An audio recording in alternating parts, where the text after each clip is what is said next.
Alors donc maintenant, nous allons étudier plus rapidement la méthode spéciale qui nous permet d'afficher une valeur, ainsi que la méthode construite par l'utilisateur et le développeur qui s'appelle contient. Alors, les deux méthodes sont ici. Alors, donc la méthode spécifique Python str permet de renvoyer, donc c'est ce qu'on pourrait nommer un assesseur, permet de renvoyer en fait tout simplement une valeur en affichage.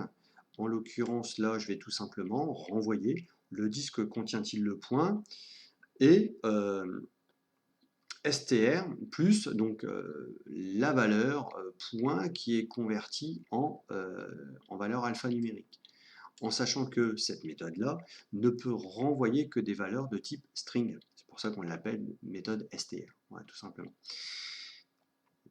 La méthode qui est ici, la méthode que l'on a nommée contient, passe pour paramètre la valeur A, et là, ça fait tout simplement ce qu'on faisait en codage procédural, la vérification de l'existence du point à l'intérieur du disque. Voilà.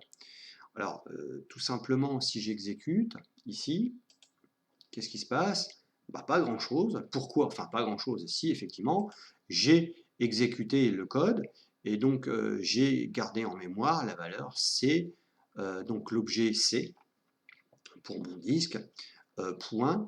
J'appelle la méthode contient et je passe comme paramètre le tuple 5,6, c'est-à-dire le point 5,6. Sauf que là, il ne s'est rien passé puisque je n'ai pas affiché la méthode.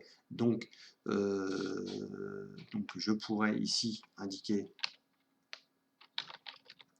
print c.contient. Donc je vais reprendre les deux points par défaut, 5, 6. J'ai peut-être oublié. Qu'est-ce que j'ai oublié? Ça. Voilà, j'ai oublié une parenthèse, effectivement, j'avais oublié une parenthèse, et je retrouve la valeur vraie.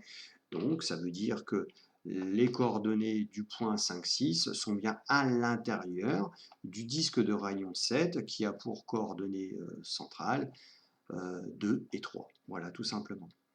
La méthode str, comment on va l'utiliser?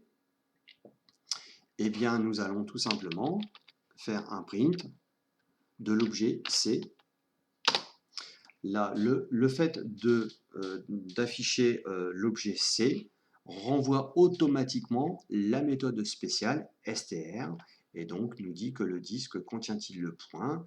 J'ai bien la valeur vraie qui correspond en fait au résultat de notre calcul.